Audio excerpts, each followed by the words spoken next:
ಎಲ್ರಿಗೂ ನಮಸ್ಕಾರ. Welcome to my YouTube channel. ಎಲ್ಲರೂ ಹೇಗಿದ್ದೀರಾ? ನಾನಂತೂ ಚೆನ್ನಾಗಿದ್ದೀನಿ, ನೀವೆಲ್ಲ ಚೆನ್ನಾಗಿದ್ದೀರಾ ಅಂದ್ಕೊಂಡಿದ್ದೀನಿ. ನಮ್ಮ ರಾಖಿ ಇಲ್ಲಿ ನನ್ನ ಮಗ ಕೆಲಸ ಮಾಡ್ತಿದ್ದು ಲ್ಯಾಪ್ಟಾಪ್ ಇಟ್ಕೊಂಡು ಕೆಲಸ ಮಾಡ್ತಾಯಿದ್ದ. ಇಟ್ಬಿಟ್ಟು ಇಲ್ಲ ಹೋಗಿದ್ದೆ, ಅವ್ನು ಕಾವಲು ಕಾಯ್ತಾ ಕೂತಿದ್ದಾನೆ. ನಾನು ಅದ್ರ ಹತ್ರನೂ ಹೋಗೋಕ್ಕೆ ಬಿಡ್ತಾಯಿಲ್ಲ. ಅದು ಮುಟ್ಟಕ್ಕೆ ಹೋದರೆ ನನಗೆ ಬೊಗಳಕ್ಕೆ ಬತ್ತಿದ್ದಾನೆ. ನಾನಿಲ್ಲಿ ಬೆಳಗ್ಗೆ ತಿಂಡಿ ಮಾಡೋಣ ಅಂತ ರೆಡಿ ಮಾಡ್ತಾಯಿದ್ದೀನಿ. ಬೆಳಗ್ಗೆ ತಿಂಡಿ ರೊಟ್ಟಿ ಮಾಡಿದ್ದೆ, ಮಸಾಲೆ ರೊಟ್ಟಿ ಮಾಡ್ತಾಯಿದ್ದೀನಿ. ಮಸಾಲೆ ರೊಟ್ಟಿ ಅಂದರೆ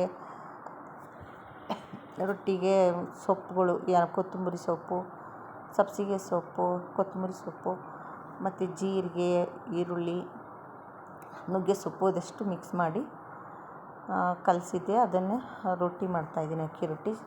ಅದೆಲ್ಲ ಮಿಕ್ಸ್ ಮಾಡಿ ಕಲಸಿ ರೊಟ್ಟಿ ಮಾಡೋದು ತುಂಬ ಚೆನ್ನಾಗಿರುತ್ತೆ. ರೊಟ್ಟಿಗೆ ಚಟ್ನಿ ಮಾಡಿದ್ದೆ. ರೊಟ್ಟಿ ಮತ್ತು ಚಟ್ನಿ ತಿಂಡಿ ಚೆನ್ನಾಗಿರುತ್ತೆ ಕಾಂಬಿನೇಷನ್ನು. ನಾನಿಲ್ಲಿ ಇವಾಗ ಕೆಲ್ಸಕ್ಕೆ ಹೊರಡೋಣ ಅಂತ ರೆಡಿಯಾಗಿ ಕೆಲ್ಸಕ್ಕೆ ಹೊರಟಿದ್ದೀನಿ. ನಮ್ಮ ರಾಖಿ ಇಲ್ಲೇ ಮಲಗಿದ್ದಾನೆ ಬಾಗಿಲ ಹತ್ರನೇ. ಅವನು ಯಾಕಲ್ಲಿ ಮಲ್ಕೊಂಡಿದ್ದಾನೆ ಅಂದರೆ, ನಾನಿಲ್ಲಿ ನನ್ನ ಮಗನ ಹೋಗಿ ರೂಮಲ್ಲಿ ಇಳಿಸ್ಬಿಡ್ತೀನಿ ಅಂತ ಇವನು ಹಿಂಗೆ ಅಡ್ಡ ಮಲಗಿರ್ತಾನೆ. ಒಂದು ಸೌತೆಕಾಯಿ ಇಟ್ಕೊಂಡು ಮುಂದೆನೇ ಕೂತಿದ್ದಾನೆ. ಸೌತೆಕಾಯಿ ಎತ್ಕೊಬಿಡ್ತಾರೆ ಯಾರಾದರೂ ಅಂತ ಅದನ್ನ ಪಕ್ಕದಲ್ಲೇ ಇಟ್ಕೊಂಡಿದ್ದಾನೆ. ನಾನು ನನ್ನ ಮಗನ ಕೂಗ್ತಾ ಇದ್ದೀನಿ, ಅವ್ನು ಕರ್ಕೊಂಡೋಗ್ತೀನಿ ನನ್ನ ಜೊತೇಲಿ ಅಂತ. ಅದಕ್ಕೆ ಅವನು ನನಗೆ ಬೊಗಳೋದು, ಕರ್ಕೊಂಡೋಗ್ಬೇಡ ಅಂತ. ನಮ್ಮ ಟುಫಿ ಆಚೆ ಒಬ್ಬನೇ ಮಲಗಿದ್ದಾನೆ. ಅವನು ಯಾರ ತಂಟೆಯೂ ಇಲ್ಲ ಅವನಿಗೆ. ಇದು ನಮ್ಮ ಮನೆ ಹೊರ್ಗಡೆ ಇರೋ ಜಾಗ ಇದ್ದು. ಈ ರೂಮಲ್ಲಿ ಒಂದು 3 ವರ್ಷ ವಾಸ ಮಾಡಿದ್ದೆ. ಅದ್ರದ್ದು ಇನ್ನೊಂದು ನೆಕ್ಸ್ಟ್ ವೀಡಿಯೋದಲ್ಲಿ ಮಾಡಿ ಹೇಳ್ತೀನಿ, ಹಾಕ್ತೀನಿ ವಿಡಿಯೋನ. ಆ ರೂಮಲ್ಲಿದ್ದಾಗ ಏನೇನಾಯಿತು ಎಲ್ಲ. ಇವನು ನನ್ನ ತಂಗಿ ಮಗ. ನನ್ನ ತಂಗಿ ಮತ್ತು ನನ್ನ ತಂಗಿ ಮಗ ಇಬ್ಬರು ರಜೆ ಇತ್ತು ಭಾನುವಾರ ಅಂತ ಬಂದಿದ್ದರು. ನಮ್ಮ ರಾಖಿಗಂತೂ ನನ್ನ ತಂಗಿ ಮಗನ ಕಂಡ್ರೆ ಭಾರಿ ಇಷ್ಟ. ಅವ್ನು ಬಂದರೆ ಸಾಕು ಅಂತ ಕಾಯ್ತಾ ಇರ್ತಾನೆ. ಅವನು ಯಾವಾಗಲೂ ಅಪರೂಪಕ್ಕೆ ಒಂದೊಂದ್ಸರಿ ಬರ್ತಿರ್ತಾನೆ. ರಜೆ ಇದ್ದರೆ ಅವನು ಕಾಲೇಜಿಗೆ ಹೋಗಬೇಕು, ಕಾಲೇಜ್ ರಜೆ ಇದ್ದಾಗ ಬರ್ತಾನೆ. ನಮ್ಮ ರಾಖಿ ಅವರಿದ್ದರೆ ಅವ್ರನ್ನ ಬಿಟ್ಟು ಆ ಕಡೆ ಈ ಕಡೆ ಹೋಗೋದೇ ಇಲ್ಲ. ಅವ್ರ ಜೊತೆಲೇ ಒಂದು ಟವಲ್ ತಗೊಂಡು, ನ್ಯಾಪ್ಕಿನ್ ತಗೊಂಡು ಅದ್ರ ಜೊತೆ ಆಟ ಆಡೋದು, ಬೆಲ್ಟೆಲ್ಲ ಇಟ್ಕೊಂಡು ಆಟ ಆಡೋದು, ಇದೆಲ್ಲ ಮಾಡ್ತಿರ್ತಾನೆ. ಮಳೆ ಬಂದು ಒದ್ದೆ ಆಗಿದೆ ಎಲ್ಲ, ನೆಲ ಎಲ್ಲ. ಇವನು ಅದ್ರ ಮೇಲೆ ಮಲಗಿದ್ದಾನೆ. ಯಾಕೆಂದರೆ ನನ್ನ ತಂಗಿ ಮಗ ಅಲ್ಲೇ ನಿಂತಿದ್ದ. ಅವನೆಲ್ಲಿ ಆ ಕಡೆ ಈ ಕಡೆ ಹೊರಟೋಯ್ತಾನಂತ ಅವ್ನು ಕಾವಲು ಕಾಯೋದು. ಅವನು ಹೋದ ಕಡೆಗೇ ಹೋಗೋದು. ಇವನೇನೆಂದರೆ ಬ್ರಿಲಿಯಂಟ್ ಇದ್ದಾನೆ ಓದೋದ್ರಲ್ಲೆಲ್ಲ. ಟ್ಯೂಷನ್ಗೆ ಹೋಗ್ದೇ ತಾನೇ ಓದ್ಕೊಂಡು ತಾನೇ SLCಲೆಲ್ಲ ಟಾಪ್ ಬಂದಿದ್ದ. ಮತ್ತು ಈಗ ಇಂಜಿನಿಯರಿಂಗು ಬರೆದಿದ್ದ, CET ಎಕ್ಸಾಮು.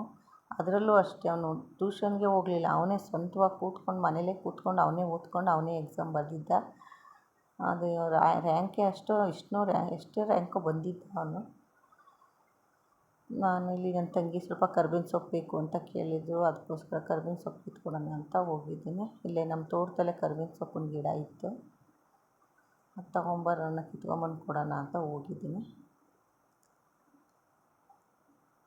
ಇನ್ನೊಂದು ಸ್ವಲ್ಪ ದಿನ ಈ ಕರ್ಬೇವಿನ ಸೊಪ್ಪು ಇವಾಗ ಇಷ್ಟು ಚೆನ್ನಾಗಿರುತ್ತೆ, ಆಮೇಲೆಲ್ಲ ಹುಳ ಬಂದ್ಬಿಡುತ್ತೆ ಸುಮ್ಮನೆ. ಆಮೇಲೆ ಅಷ್ಟು ಸೊಪ್ಪೆಲ್ಲ ವೇಸ್ಟ್ ಇರುತ್ತೆ. ಮತ್ತು ಅಲ್ಲೇ ನುಗ್ಗೆ ಸೊಪ್ಪಿಂದು ಮರ ಕೂಡ ಇತ್ತು, ಅದೊಂದು ಸ್ವಲ್ಪ ಕಿತ್ಕೊಡೋಣ ಅಂತ ಕಿತ್ಕೊಡ್ತಾಯಿದ್ದೀನಿ. ಅವಳು ಬೇಡ ಅಂದ್ಲು. ಹಂಗೂ ನಾನೇ ಒಂದು ಸ್ವಲ್ಪ ಕಿತ್ಕೊಟ್ಟೆ. ನುಗ್ಗೆ ಸೊಪ್ಪು ಉಪ್ಸಾರು ಏನಾದ್ರು ಮಾಡ್ಕೊಳ್ಳಿ ಅಂತ ಕಿತ್ಕೊಡ್ತಾಯಿದ್ದೀನಿ. ನುಗ್ಗೆ ಉಪ್ಸಾರು ಪಲ್ಯ ಮಾಡಿದ್ರೆ ಚೆನ್ನಾಗಿರುತ್ತೆ, ಹೆಲ್ತ್ಗೂ ಒಳ್ಳೆಯದು ನುಗ್ಗೆ ಸೊಪ್ಪು. ನಮ್ಮ ಮನೆ ಹತ್ರನೇ ಇದ್ದರೂ ನಾವಂತೂ ಕಿತ್ಕೊಂಡು ಮಾಡೋದೇ ಇಲ್ಲ ಅದನ್ನು. ಅದೇನೋ ಹಿತ್ಲು ಗಿಡ ಮದ್ದಲ್ಲ ಅಂತಾರಲ್ಲ, ಹಂಗೆ ನಮ್ಮ ಮನೆ ಹತ್ರ ಇದ್ದವನ್ನ ನಾವು ಮುಟ್ಟಲ್ಲ. ಎಲ್ಲೋ ತರಕಾರಿ ತರಕ್ಕೆ ಹೋದಾಗ ಅಲ್ಲಿ ಬೇಡದಿರೋದೆಲ್ಲ ತೊಗೊಬಂದು ತಿಂತೀವಿ. ಇಲ್ಲಿ ಎದುರಿಗೆ ಇರುತ್ತೆ, ಇಂಥವನ್ನೆಲ್ಲ ತಿನ್ನೋಕೆ ನಮಗೆ ಕಷ್ಟ. ನನ್ನ ತಂಗಿ ಮಗ ಮನೆಗೆ ಹೋದರು. ಅವ್ರು ಹೋದ್ಮೇಲೆ ಇವನ್ನ ರೌಂಡ್ ಹಾಕ್ಸೋಣ ಅಲ್ಲೇ ಅಂತ ಮುಂದೆ ರೌಂಡ್ ಹಾಕ್ಸ್ತಾಯಿದ್ದೀನಿ. ಟುಫೀನು ಮತ್ತು ರಾಖಿನೂ ಓಡಾಡ್ತಾ ಇದ್ದಾರೆ. ಇದಾಗಿತ್ತು ಇವತ್ತಿನ ವಿಡಿಯೋ. ಈ ವಿಡಿಯೋ ಇಷ್ಟ ಆದರೆ ಲೈಕ್ ಮಾಡಿ ಮತ್ತು ಸಬ್ಸ್ಕ್ರೈಬ್ ಮಾಡಿ.